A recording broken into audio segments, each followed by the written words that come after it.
فهمت. يعني انا عندي وجع في العضلات وتعب في الاعصاب وضعف في العضلات وكرامبات في عضلاتي ووجع في كل حتة في جسمي واعراض فايبروميالجيا وصداع نصفي ووجع في الدماغ وضوئية التفكير و وكل ده بسبب ان انا باخد ادوية الكوليسترول. جات لي ست عندها 52 سنة بتاخد ادوية كوليسترول وادويه الدهون الثلاثيه انتوا عارفينها، اللي هو زي الاتور والكريستور والليبيتور. الادويه دي بتعمل ايه؟ الادويه دي يا جماعه بتوقف حاجه اسمها، بتوقف تصنيع الكوليسترول جوه الكبد. وتصنيع الكوليسترول جوه الكبد مهم جدا عشان انا اكون حاجه اسمها كو انزيم كيو 10. كو انزيم كيو 10 عامل زي الفيتامين كده، ماشي؟ الكو انزيم كيو 10 ده بيمنع ان انا اخسر حاجه اسمها كرياتينين كاينيز. الكرياتين كاينيز ده ماده جوه العضلات، لو حصل ان هي وقعت بره العضلات جوه الدم، اجي احلل الكرياتين كاينيز ده الاقيه عالي جوه الدم. الله، طب هو عالي جوه الدم ليه؟ عشان اما بيعلى جوه الدم ده معناه ان عضلاتي بتتهدم، عضلاتي بتتكسر. اجي اعمل تمرين اقعد مدشدش في البيت، يا ريتني ما نزلت اتمرن. يعني كان يوم اسود يوم ما نزلت اتمرن، لان انا لما اتمرنت كرياتين كاينيز هوب راح نعلي في الدم، وانا اصلا عضلاتي عماله تخس. كل ده بسبب ادويه الكوليسترول. الكو انزيم كيو 10 ده اللي هو مهم جدا عشان الطاقه، الميتوكوندريا اللي هي مصانع الطاقه اللي جوه الخلايا بتاعت الجسم. فانا لو انا وقف عندي الطاقه دي، انا ما عنديش طاقه، مش قادر اتحرك، مصدعه، مش قادر اقوم من السرير، واكتئاب. ما خلاص بقى، انا جسمي، انا مش قادر اعتمد على جسمي. طب هو انا هعمل ايه في الموضوع ده؟ انا عارف ان دواء الكوليسترول مهم، ما هو انا دهوني عاليه، انا خايف لا يجي تصلب شرايين. حلو، ما انت ساعات تروح تحلل الكوليسترول، حلو والله انا 150. يا عم لو انت مش فوق ال 200، ويا ستي لو انت مش فوق ال 200 في الكوليسترول، طب ما توقف الدواء. ما انا اروح للدكتور بتاع امراض الدم او دكتور القلب او دكتور الباطني، يا دكتور تحاليلي ايه؟ انا 180 خلاص، ما عايز اوقف.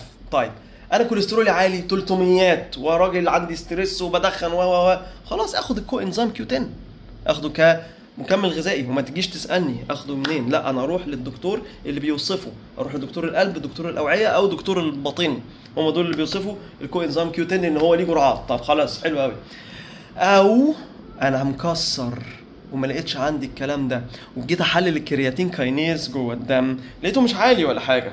الكرياتين كاينيز ده اللي هو ايه؟ ساعه ما قلت لك العضلات بتتهدم، بترمي الكرياتين كاينيز ده جوه الدم، العضلات عماله تتهدم. طيب انا بقى دلوقتي رحت حللت لقيت الكرياتين كاينيز بتاعي كويس، ولقيت خلاص اروح ادور على حل تاني زي نقص الفيتامين دي او الغده بتاعتي، ماشي؟ ما هو مش طبيعي ان انا عمال اظبط في نومي واظبط في اكلي وما بخسش. ما انا ما بخسش ليه؟ عضلاتي بتتهدم. الكو انزيم كيو 10 ده مش موجود، ما بيتصنعش، ان هو بيتصنع بالكوليسترول، هو بيحتاج كوليسترول، وانا موقف مصنع الكوليسترول. ما انا موقفه، انا وقفت الكوليسترول عشان انا خايف منه، مع ان الكوليسترول مفيد جدا، ماشي؟ العالي منه هو اللي ضار، صح؟ ال 300، لكن انا لو 200 220 150 180 ما توقف دواء الكوليسترول، ما توقف دواء الكوليسترول ويعمل دايت وامشي ساعه في اليوم ولا امشي نص ساعه في اليوم، فاهم قصدي؟ لكن انا باخد دواء الكوليسترول انزل امشي نص ساعه في اليوم، عضلاتي تتهد واترمي في السرير مش قادر، واجي اعمل تمرين مثلا كده كتفي يقف بالاسبوعين. الله، ما هو عضلاتي مهدومه. خلاص اشوف الفيتامين دي، احلل الفيتامين دي واحلل الغده، الاثنين دول بيعملوا نفس الاعراض، وهوب اروح اتشخص بقى ايه؟ فايبروميالجيا. يا باشا ما انت بصيت ان انت بتاخد ادويه الكوليسترول ولا لا؟ شفت الفيتامين دي ولا لا؟ الله، هتشخص فايبروميالجيا واقعد اعالج في الفايبروميالجيا واللي هي اصلا ملهاش علاج ومحدش فاهمها. مهنا الكيو انزيم كيو 10 ده، طب ايه علاقته بالصداع النصفي يا عم انت؟ الكو انزيم كيو 10 ده بيخلي الطاقه بتاعت الخلايا العصبيه تفقد بسرعه، لان انا مش لاقي طاقه جوه الخلايا العصبيه، فالخلايا العصبيه تروح عامله لك ايه؟ الارم، اديني صداع، وقفني، ماشي؟ وعلاجه ايه؟ اخد كو انزيم كيو 10 ومعاه فيتامين بي ومكملات مغنيسيوم وابقى زي الفل، ماشي؟ ده لو مش عارف اوقف دواء الكوليسترول، يا اما اسيب جسمي يصنع الكوليسترول بالكو انزيم كيو 10 اللي بيطلع من عندي. الكو انزيم كيو 10 اللي بيطلع من عندي ده محتاج كوليسترول، ما انا ما فيش كوليسترول، دواء الكوليسترول موقفه، فهمت؟ تاني بقول ما توقفش الدواء لوحدك، تقف مع دكتور تاخد الجرعات بتاعه الكو انزيم كيو 10 وتحلل الكرياتين كاينيز.